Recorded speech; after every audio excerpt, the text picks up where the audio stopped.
Hello everyone, and welcome to today's live broadcast, The Benefits of Combining Optogenetics, Microscopy, and Electrophysiology, presented by Dr. Geraint Wilde. I'm Julia Chide of LabRoots, and I'll be your moderator for today's presentation. We are excited to bring you this educational web seminar presented by LabRoots, the leading scientific social networking website, and provider of virtual events and webinars advancing scientific collaboration and learning. This webinar is sponsored by Andor Technology. Andor Technology is based in Belfast, Northern Ireland, and operates at a high value end of the global scientific digital camera market. Andor was set up in 1989 out of Queen's University in Belfast, and now employs over 400 people in 16 offices worldwide, and distributes its products to 10,000 customers in 55 countries. For more information, please go to andor.com.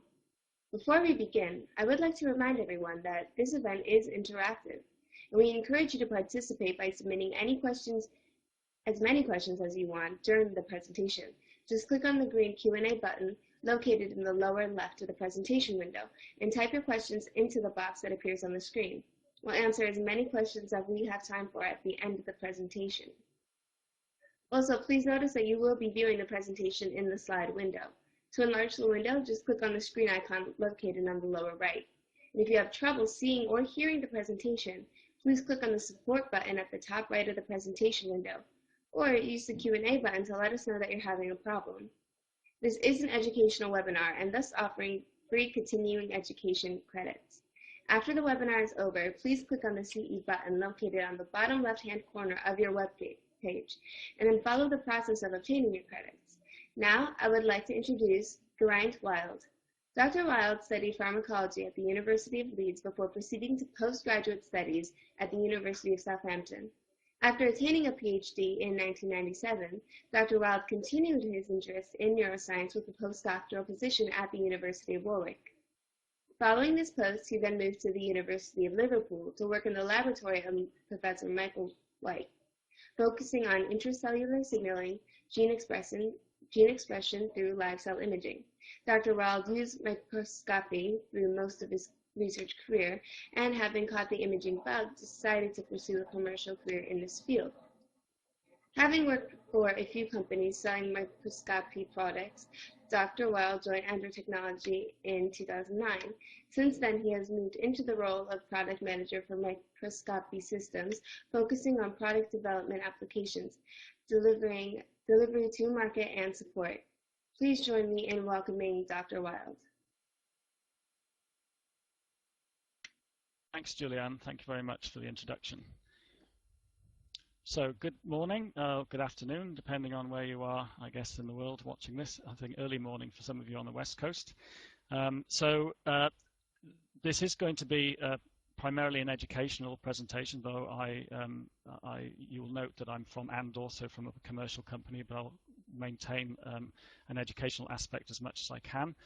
And today, actually, before I start, what I'd like to do is there's a poll available for you to please, if you can do so and have the time, answer some questions during the course of the presentation. This helps us really primarily in our looking at what the market is doing. It helps us really address what might be out there and how we can develop our products and what avenues in the future. So by knowing how many of you are using this technique, interested in optogenetic, for example, we can try and look to see and address that market even better. Okay, so my talk today is going to be on the benefits of combining optogenetics with microscopy and electrophysiology, and obviously focusing in this respect on neuroscience.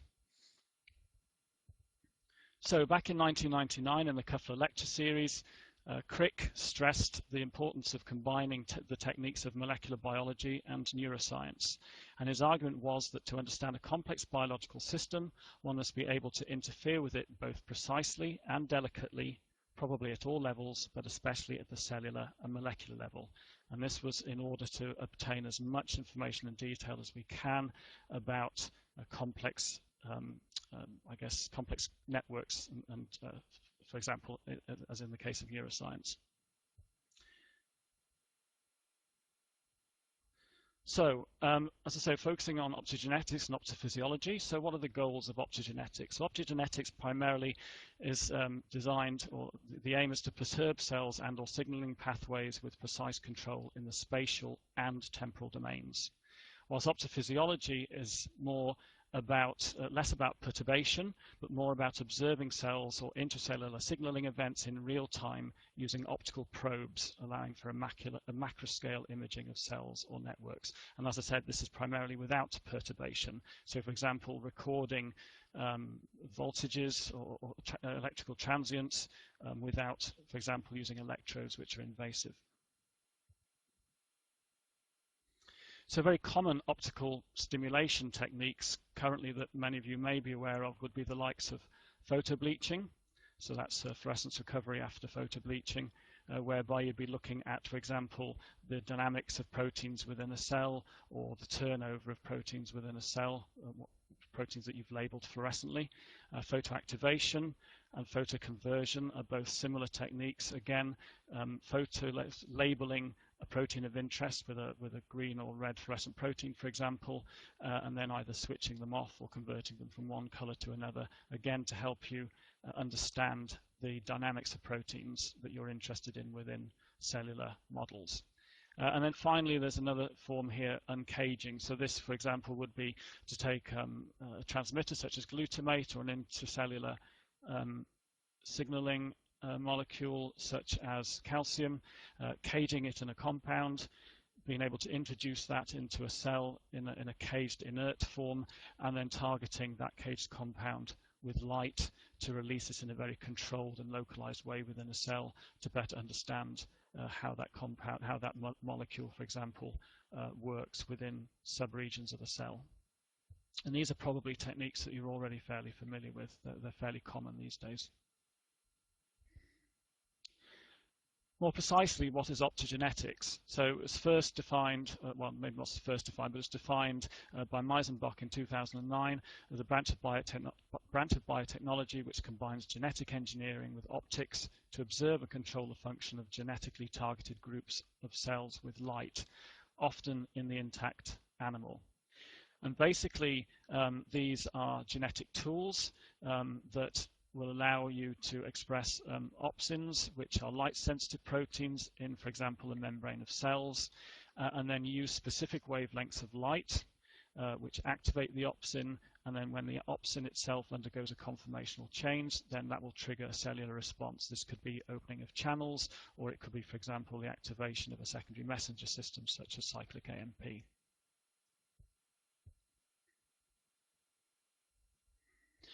Now, optins are basically light-activated proteins that are encoded by the opsin gene. It's essentially, they're most commonly a group of 7 transmembrane domains that are light-responsive. And there are 2 types of optins. Actually, what I should say is there's a retinal element to these there's a retinal element to the transmembrane domains, which I'll show you on the next slide. So the retinal plus opsin brings us to the name rhodopsin. There are 2 types primarily at the moment of the optins. There's microbial optins, which are typically from prokaryotes and algae and fungi, and then there's a type 2, the animal optins from high eukaryotes, and they are typically encoding G protein coupled receptors. So this was one of the first rhodopsins to be categorized and used. This is Channelrhodopsin, and it's from the green algae. And what you can see here are the 7 transmembrane domains, one of which here you can see in this region is the all-trans-retinal. This is the element that's sensitive to light, and when light of a certain wavelength, and that wavelength can vary depending on the opsin, when light hits that, it undergoes a conformational change. In this case, it would open the pore within a membrane and allow ions to cross it. And Carl Disseroth's lab at Stanford did the first work with Channelrhodopsin in mammalian neurons. So this is just an example of a publication from Boyden's lab using Channelrhodopsin. I'm not going to go through every single point on this slide, but first and foremost, if we look at, they're obviously looking here in A, they're imaging, they're able to image the neuron that they're interested in, and therefore want to stimulate with light. So they'll be recording from the neuron, looking for an action potential, for a shift in potential. And so what you can see here in B, I'll try and bring up an arrow here. So here in B, you can see that the black line, the black straight line that you can see is when the cell is, the neurons are illuminated. And you can see that during illumination, there's a depolarization of the cell. If you look across to C, you can extrapolate that further, and you can see that if you do a repeat pulse of light, you get a repeat in electrical activity.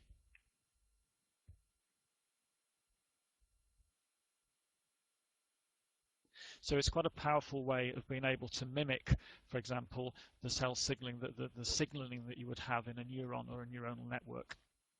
So going back to the different rhodopsins that the different opsins that you have, you can see that different opsins have different properties. So in the case of channelrhodopsin, it's a channel pore that allows sodium to pass through it. You have the halorhodopsin, which is chlorine. Then you have the bacterial rhodopsins here, which are hydrogen ions, and then the optogenetic which are more linked to secondary messenger systems like IP3, cyclic AMP, etc.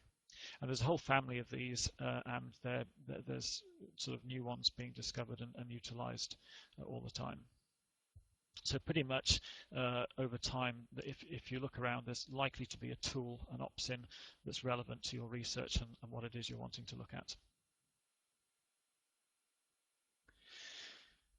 So in order to bring optogenetics and physiology to your research, first and foremost, you want to find a light-sensitive probe that addresses your research question. So choose an opsin that is compatible with what it is you're wanting to look into.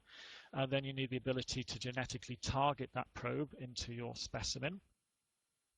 And then ultimately, then you're obviously going to want an optical source and a means of targeting the light to your specimen, and to target it at a level that's relevant to the, if you like, the resolution, cellular or otherwise resolution of what you're aiming to try and disseminate in your sample. And depending on your research, your tool may be something quite macroscopic, if you like, in the form of behavioral assays, or it could be something more specific by combining it with electrophysiology equipment, or simply having it as an additional tool to imaging at the level of a microscope. So looking at the sort of cellular level, if you like, using imaging equipment on a microscope. You could combine optogenetics with any one of these three applications. So I'm going to start with an example of how you can use targeted light under a microscope. I have to confess that this first paper is not specifically neuronal, but it is a very good example of how you can use light to target your samples, to target your light-sensitive probe. So this group from Blatter's lab here, this group were looking to characterize, if you like, a model so that they could look into calcium activity and behavior in muscle contraction. So first and foremost, they wanted to establish that they could use a device that could target light at a resolution and at a cellular level that was relevant to the answers that they wanted to ask of their model. So, not quite sure what's happened to the content of that slide. Bear with me a moment.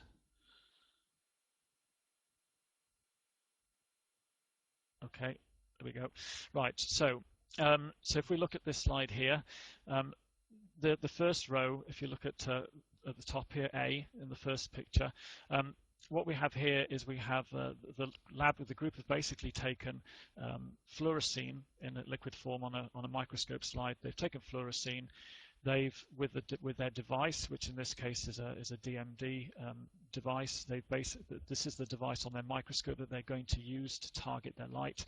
That device is able to draw a pattern that is writing out the letters CA 2+ for calcium.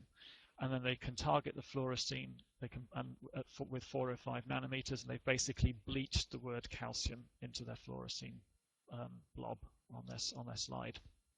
If you look to the next sequence of 4, here what we have is we have caged calcium, and that caged calcium is in a mixture of the fluorophore, which is obviously sensitive to calcium. Fluorophore will fluoresce when calcium binds to it. And so what again they've done here is they've written the letters Ca for calcium using the device that they're going to target the light with, and then they're able to uncage the calcium, and for a brief moment you can see the letter Ca in the fluorescein blob, and then not surprisingly it diffuses then over time.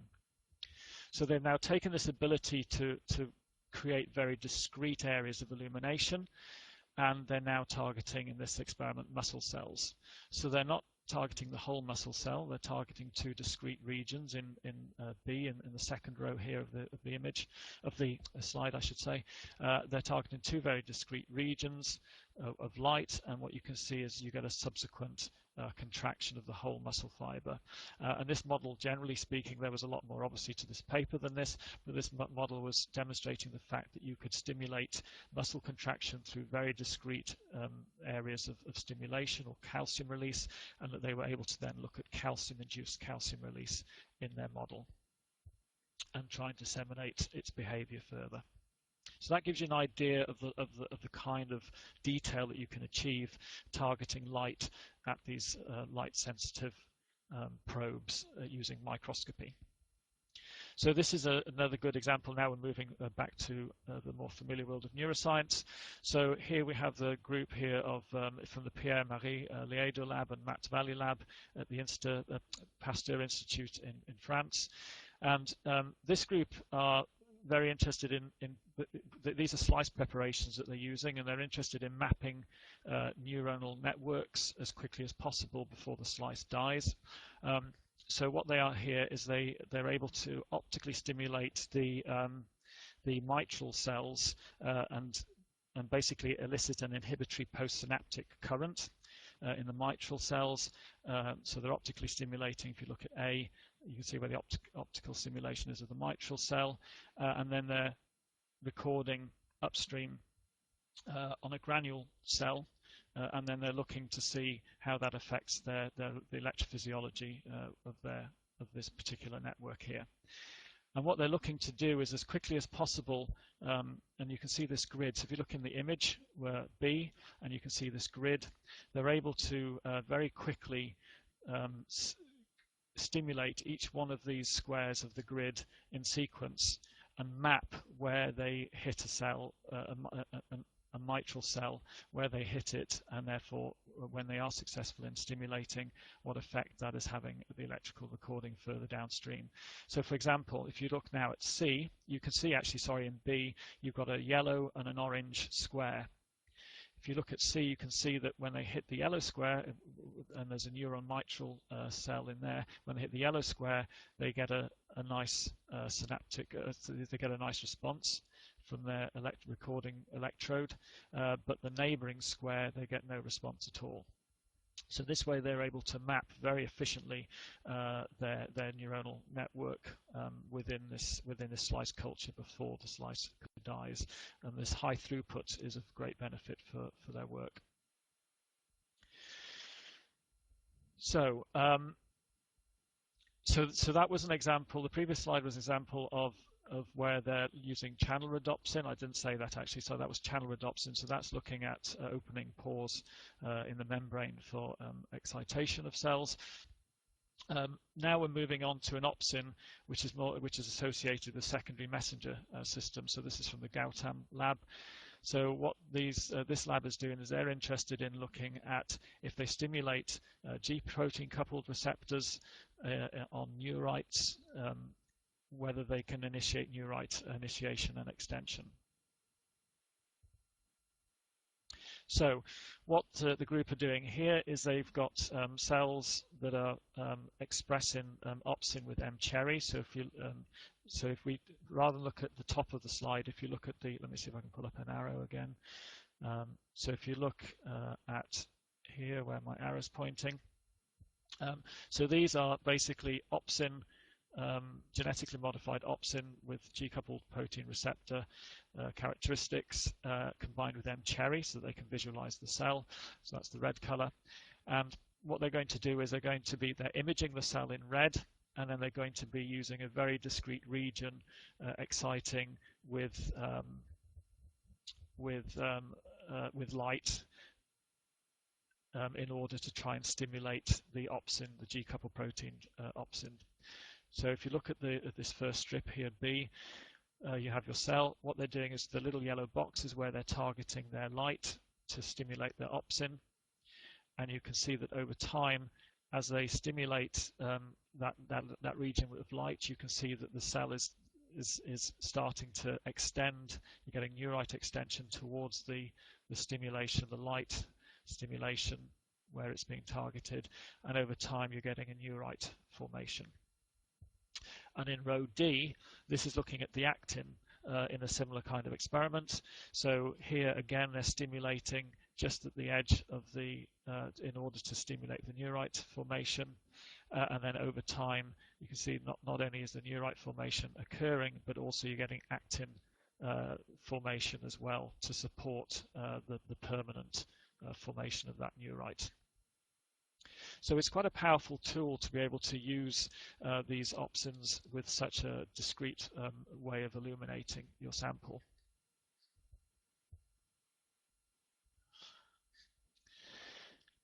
So I'm sure as neuroscientists, most of you are familiar with the hippocampus. It's a popular part of the brain with which to work because it is such a nice discrete network of neurons.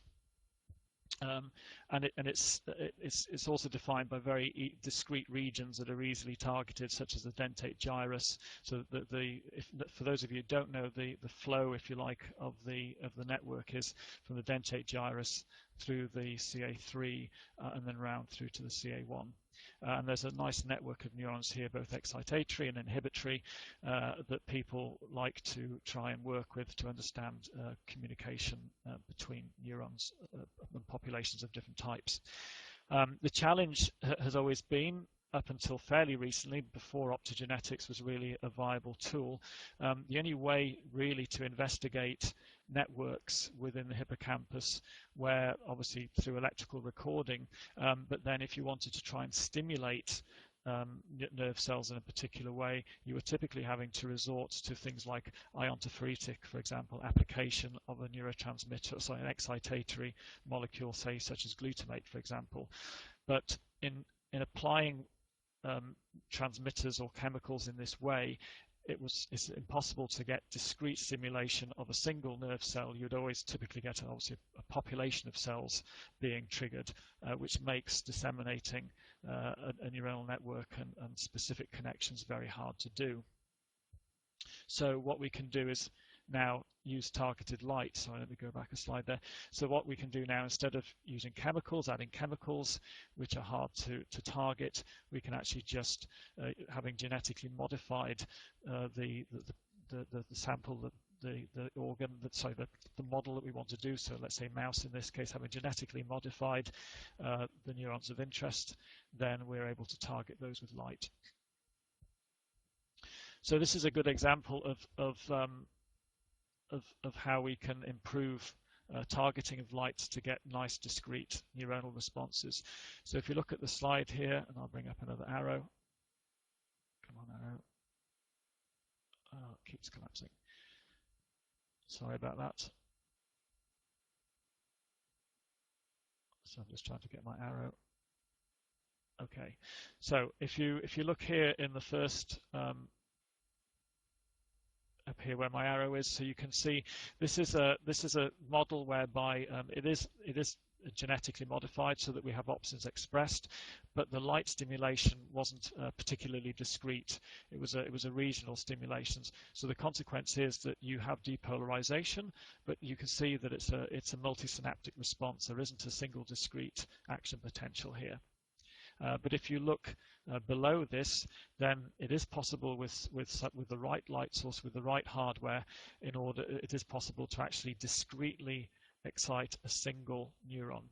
And that's really what a lot of people are aiming for some of their, to understand some of their circuits, and to be able to dissect complex neuronal circuits. So how might we target our light? So there's a common way to target light, actually I'm going to start with the galvo-based system, so I have the second bullet point down here. A common way to target light is galvo-based. So that would be two mirrors, galvo mirrors that are in X and Y that can scan across a field. These are quite commonly used in point scanning confocals, for example, but can be used on other systems. These are great. However, they're typically quite high, they're typically used with higher power densities, such as with lasers as light sources, and they're good, but they're more typically used for photobleaching, those kind of experiments. Typically for optogenetics, and particularly the neuronal work, galvo-based systems aren't that ideal because of the way they scan sort of a pixel at a time. We need something that's faster, more instantaneous, and ideally we need something that isn't scanning. We need something that can maybe target more than one region in a single shot, particularly when you're looking at complex neuronal networks. So as it happens, Andor has hardware that does this, and this would be using DMD, digital micromirror device based systems, and here we will do here we can achieve simultaneous multi-regional illumination, and that will be the focus of the hardware today, just to give you an idea of how we're actually targeting this illumination, and then we'll go on to some more applications. So the DMD was actually came out of more out of the sort of the television industry, if you like, I guess, and now is more commonly used in sort of the film industry, I should say, for motion pictures, and it's now most commonly used in projectors that use obviously for presentations. And Hornbeck, at the age of 71, picked up an award for developing the DMD. Obviously, it's gone on to be used in many different applications outside of the film industry since then. But it basically allows us to pattern light. So what is it at a sort of in more detail, this DMD? The DMD is basically an array of micromirrors, thousands of micromirrors that basically tilt on or off. You can control the angle of tilt, but it's basically an on or off device.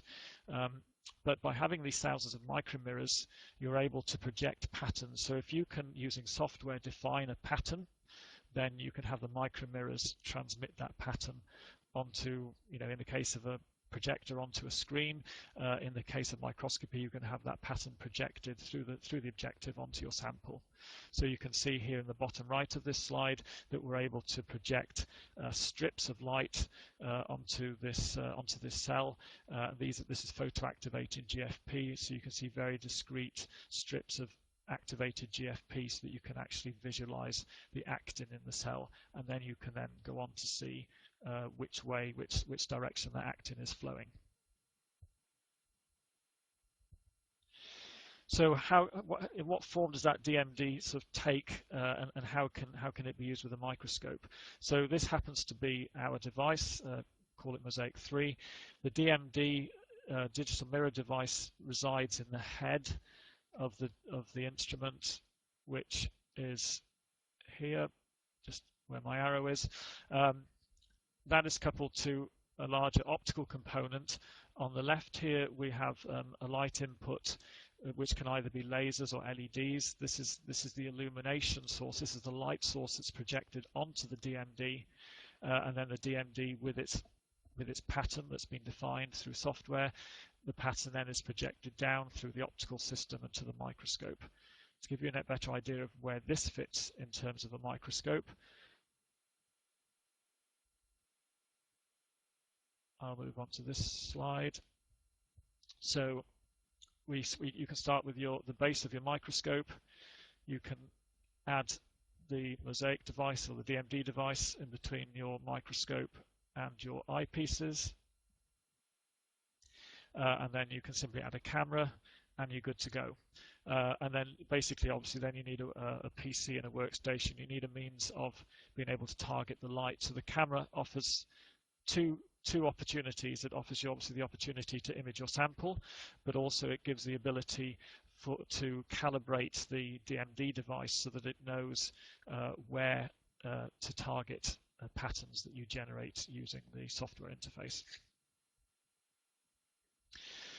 So the DMD brings together, as I said, it requires a camera, because a camera is required in order to calibrate the DMD. And then in combination with the DMD, you would have software that is capable of accepting patterns that you create, masks, and then those masks can be uploaded onto the memory of the device, and then the device can run through those patterns.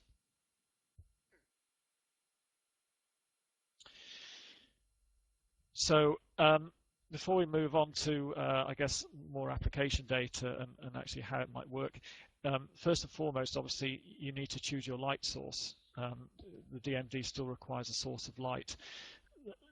The optins typically need a sort of, if you like, a peak current of around about 10 milliwatts per millimeter squared, or less than, I should say, up to 10 milliwatts per millimeter squared. And LEDs are perfectly powerful in combination with a DMD device for this. And LEDs are actually favored quite a lot by people using DMD devices, or actually generally optogenetics generally, because of the speed that they can be switched on and off. Especially in neuroscience, you know, the physiology of nerve cells is very fast, milliseconds or less, and so you need a light source that's obviously going to work at those speeds as well. So LEDs are good for this. This is a pattern that's generated. So basically, the DMD here has got this pattern loaded onto it. So this is just a test pattern, and that test pattern is basically now projected through the microscope onto a mirror slide, and the camera is capturing the pattern that you're seeing here. So this just gives you an idea of the complexity of the pattern that the DMD can project. Not surprisingly, it's complex. It's no different to a projector in that sense. And it also gives you an idea of how finely you can go in terms of the pattern that you can actually achieve.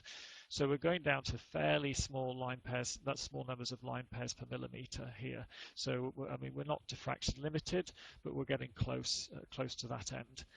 So we are able to, through this, we are able to stimulate something as discrete as a single cell or even the dendrite of a neuron.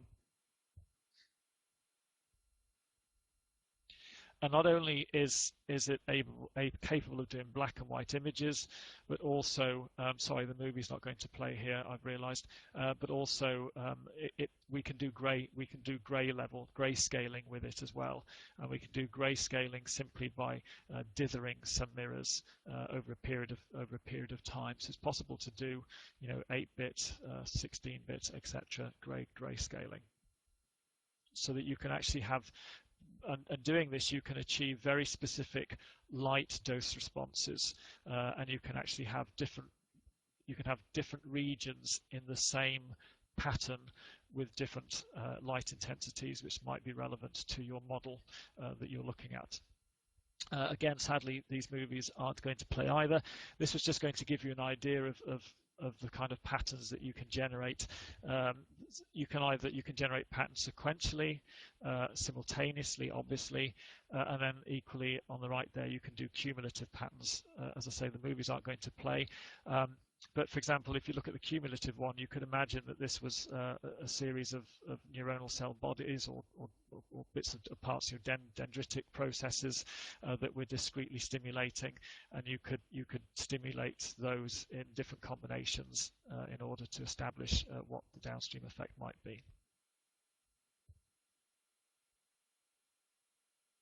So let's go back to a more practical situation here in terms of combining the optogenetics with electrophysiology. So so far I've only really mentioned the use of optogenetics in terms of stimulation, of excitation, of opening channels, for example. Equally, there are genetically modified opsins out there that are not only capable of stimulation but also of inhibition. So you might be able to, some will stimulate at, let's say, 460 nanometers, whereas others will be inhibited, let's say, at 740 nanometers of wavelength of light. And therefore you may choose in your neuronal model to have some cells that are excitable and then some cells that you can distinctly inhibit. So if you can imagine an experiment, a time course of an experiment, combining with electrophysiology recording at the bottom here, you'd want to record for a period of time to get a baseline measurement, and then you might want to alternate 300 milliseconds of excitation of a particular cell, followed by, or dendritic process, followed by 5 milliseconds of inhibition, followed by 300 milliseconds of excitation, etc. And then look at your electrophysiological recordings as a consequence of that interaction.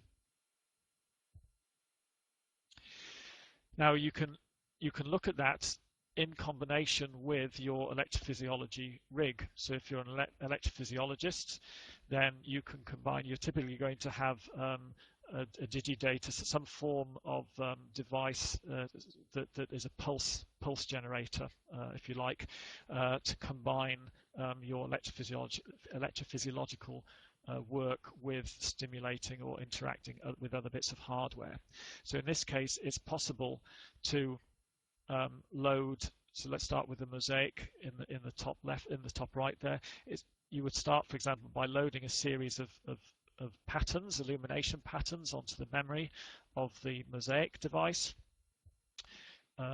You would then have that hooked up to an external trigger so that you can trigger the activation of those patterns as and when you want to in relation to your electrophysiology run. And then equally so, you will also need to be able to trigger the LED light source to alternate between your short wavelength and your long wavelength for excitation and inhibition. And that LED is obviously then hooked up as a light source to the Mosaic 3. And so if you look in the image at the bottom right here, you can see that we have an experiment here where region 1, which is the inhibitory, is distinctly focused on the cell body, whereas region 2 is distinctly focused on the process. And we can get to that level of resolution in terms of targeting the light. And then this is the software interface that we would use to create the pattern in the first place. So we're able to generate our regions of interest.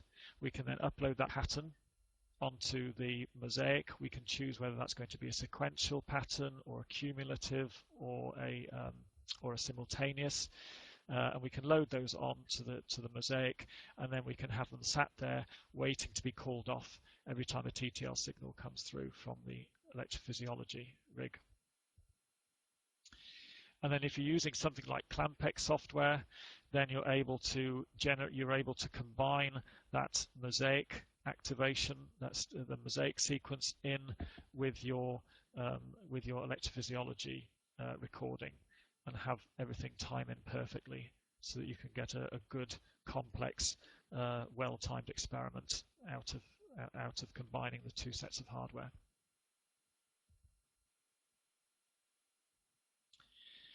So this, I'm not going to dwell on this slide, but this would be a typical example of the interface and the Clampex and the digidata control in order to set up an experiment that can run through changing the different wavelengths on the LED as well as running through the patterns.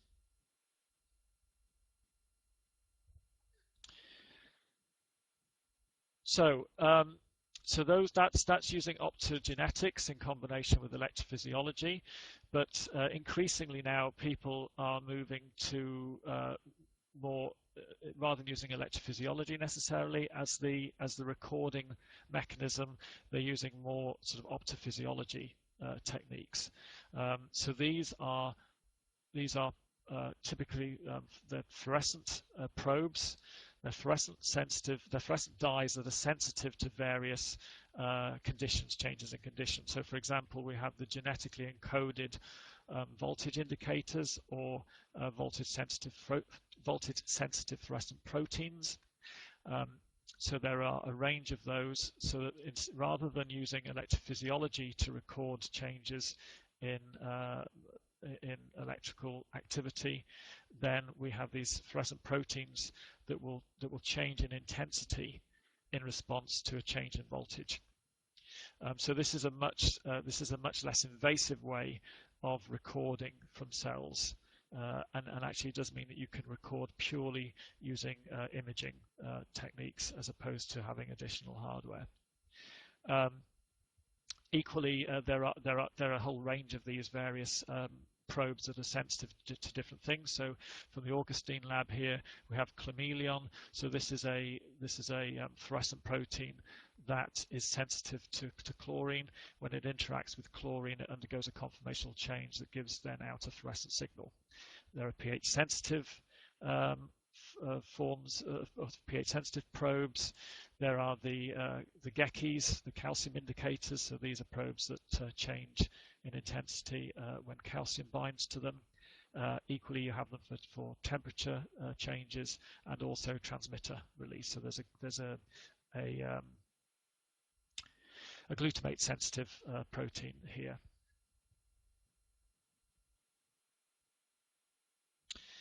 So sadly, this movie is not going to play either, so I'm going to have to try and explain this to you. So this is out of the lab of Rene Garcia in Texas. So they're using a calcium sensor, the GCamp. So this is a fluorescent calcium sensitive sensor, and they're combining this with Channelrhodopsin. So they're looking here at C. elegans.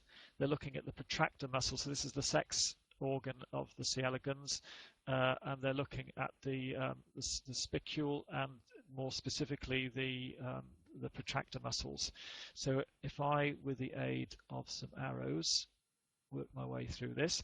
So if you look to the green highlighted area here near my arrow, so there's a challenge in this experiment in that they want to record the calcium response using GCamp. This requires being able to excite at around about 488 nanometers. So they need 488 nanometers to excite and record the calcium response from the GCamp. So that's the first arrow. So I just need to get my second arrow. But over here, near the red box, they want to stimulate nerve cells, which have the Channelrhodopsin in. Now, Channelrhodopsin is also stimulated at around about 400, it's actually 460 nanometers, but it can be stimulated at the same wavelength that is required to image the GCamp. So the challenge here is that obviously they can't image the whole field for GCamp because they'll also stimulate their Channelrhodopsin at the same time. So one of the advantages of having a DMD-based system is that the group is able to discretely image the GCamp by setting up a region of interest on the DMD that is constantly active and therefore able to discretely excite and image the area, the muscle protractors, sorry, the protractor muscle in green. So they're able to illuminate that area constantly whilst not stimulating the Channelrhodopsin further upstream where their nerve cells are. They can run the experiment, and then when they're ready, they can discretely stimulate where the red boxes. They can discretely stimulate the nerve cells there by hitting them with 460 nanometers of light. And then what will happen is, but you can't see this, what happens is when they do excite that red box, what they see is they see an increase in signal in green signal intensity. So the green intensity to the left, that goes brighter, increases in intensity, and the muscle contracts. And then when they stop stimulating the red box with light, you see the intensity fall away and the muscle relaxes.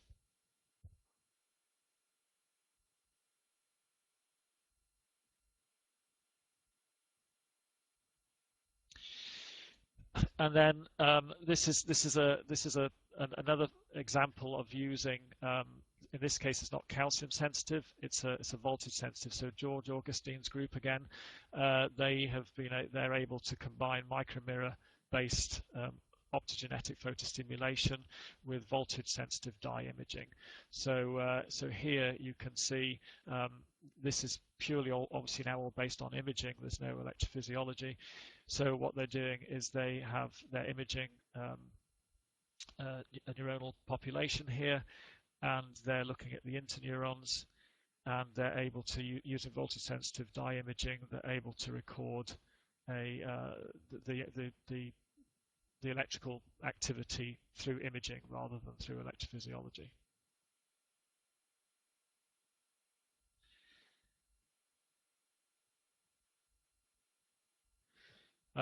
Nearly at the end now. This is the last one or two slides. So this is another example here of looking at voltage, using voltage sensitive dyes. So here we're looking to stimulate different regions. Sorry, I should say record from different regions, having stimulated a large area. So look at in A, figure A. So we're looking at stimulating different areas within we got the Purkinje cell layer, the molecular layer, and the granule cell layer, and we're looking basically stimulating this region of brain, recording from those areas, and you can see next to this, you can see that that area 1, the granule cell layer, isn't responsive to the illumination, whereas the other two layers were. And you're able to actually, if you look at B, the 4 images there, 8.8, 11, 19.8, and 83.6 milliseconds. This is basically, if you like, it's a color map of the response. You can get an idea of not just where the voltage response is, but also the extent of that response.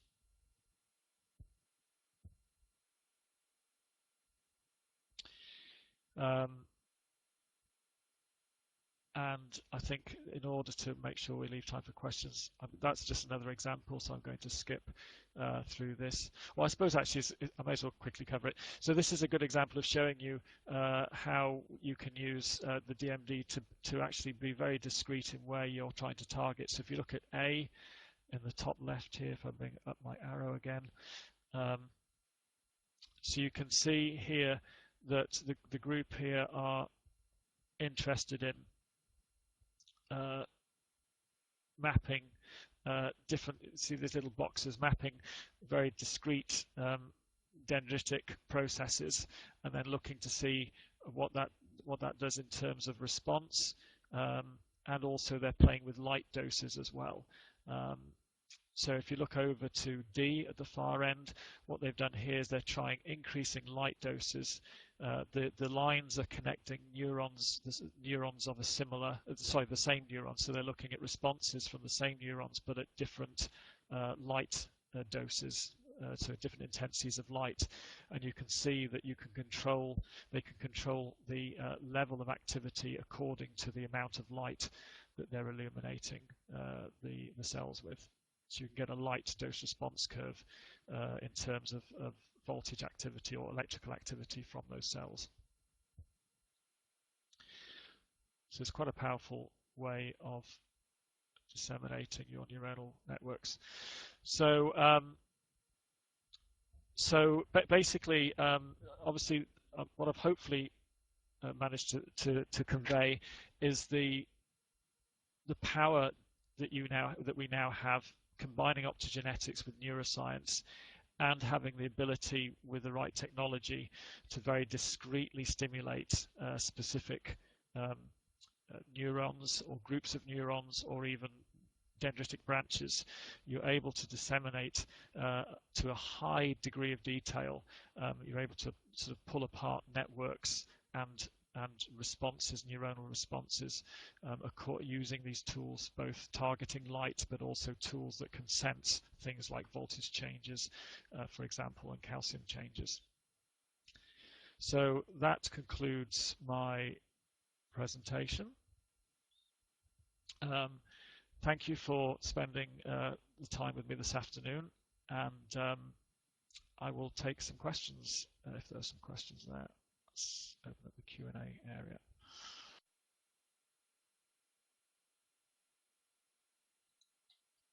Thank you, Dr. Wilde, for that informative presentation. So it is time for the Q&A, and if you have a question you'd like to ask our speaker, please do so now. Just click on the green Q&A button at the lower left of the presentation window, type your question into the box that appears on your screen, and click the send button. We'll answer as many questions as you have time for. Let's get started.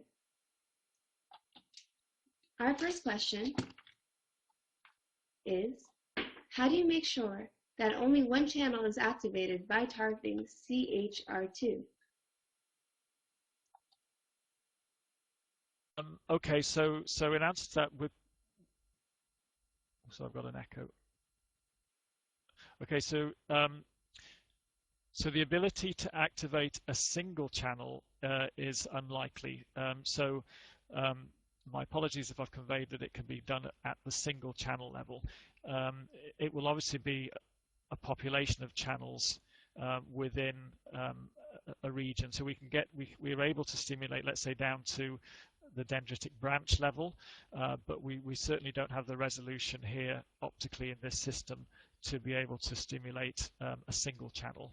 So this would be stimulating a population of channels basically within an area of a cell.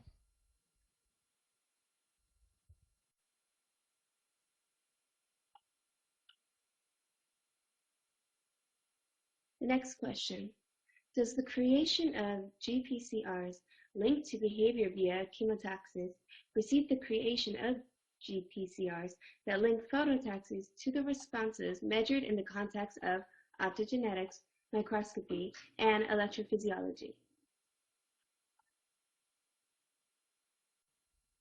Okay.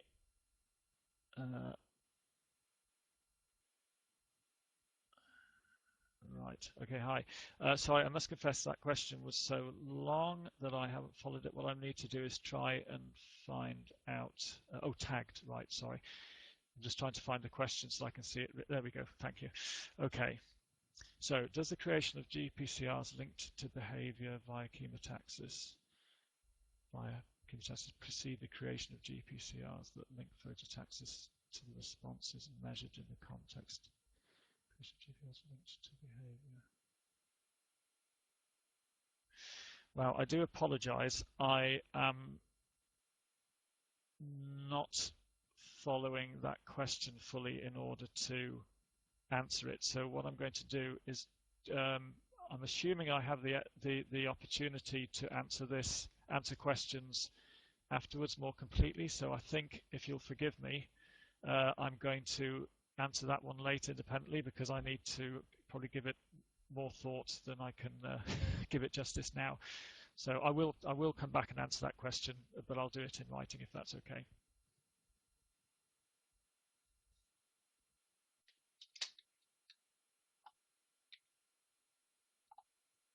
The next question, how does DMD cause specific site illumination?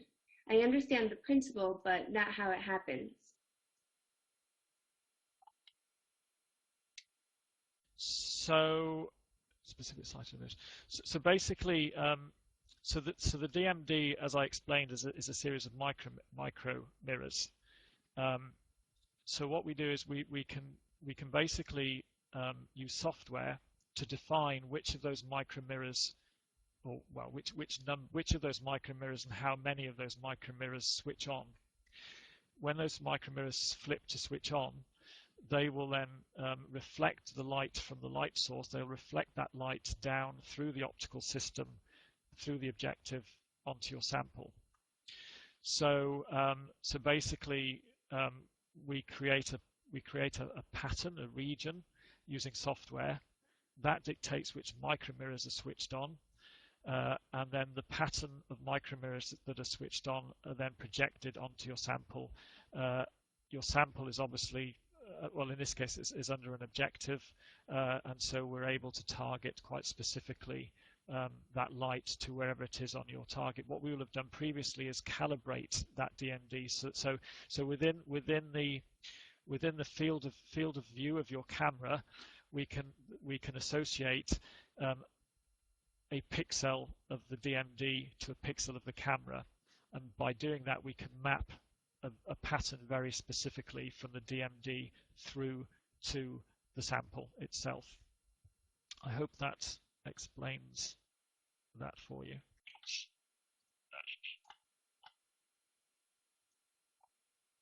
Great.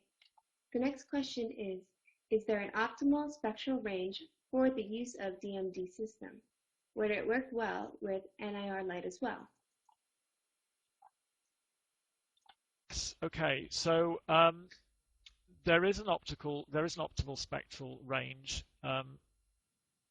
We do have it does go up. It does actually go up into the NIR.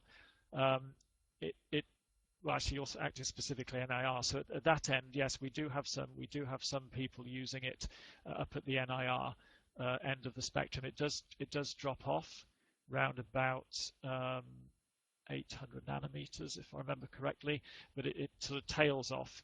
But certainly, if you wanted to find out more, we could give you more specifics. It's also the case that it can tend to be optimal for very specific wavelengths within that spectrum as well. So we would need to know, I guess, the type of wavelength around which kind of wavelength you're looking to image. But certainly we've got people using it up at that end of the range. If you just let us know what it is you're specifically interested in, we can check to see if it's useful at that end for you.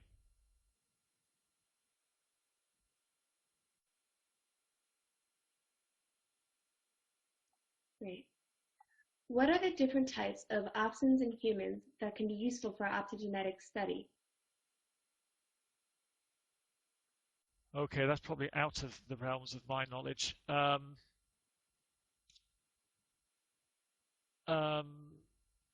Yeah, I'm sorry. So in that sense, I'm not going to be much help to you here because I'm not really in the research field of that, particularly in that. So I'm going to have to say I'm not able to answer that question myself. So my apologies for that.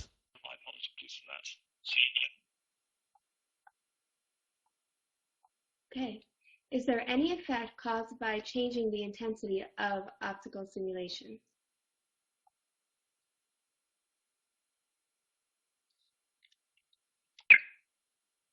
Because the last paper, actually, the publication that I showed you there covered that. So yes, you can actually do light dose response curves. So as you increase the intensity, you can see an increase in let's say in the case of neurons, you can see an increase in electrical activity, whether that be looking at greater voltage, deeper depolarization, or if you're looking at networks, that might be a bigger neuronal population response, for example. So yes, intensity definitely plays a role in the kind of response that you might get.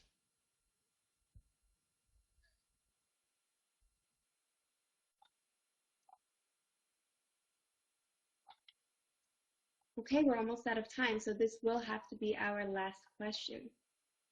Can you apply described optogenetics methods to record activity from neurons in vivo?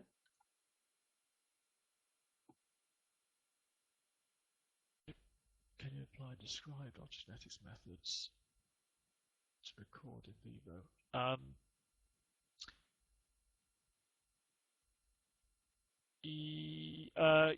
Yes and no. Well, yes. So a lot of the optogenetics work is currently being done in vivo. So in fact, probably the majority, or a good, sorry, not majority, but a high percentage of optogenetic methods are used in vivo. So that would be using fiber optic, and delivering laser light to fairly discrete regions, for example, of the brain in vivo.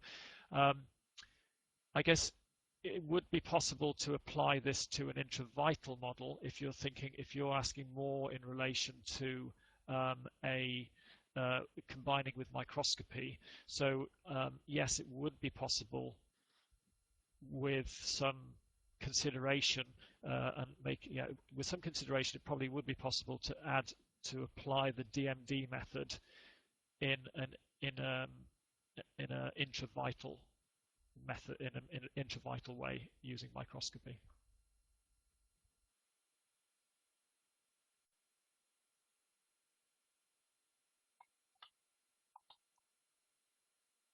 All right, well, thank you once again, Dr. Wilde. I would also like to thank our sponsor, Andor Technology, for making today's educational webcast possible.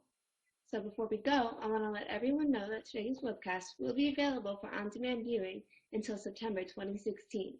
You will receive an email from LabRoots letting you know when this webcast will be available for replay. Please share that announcement with your colleagues who may have missed today's event.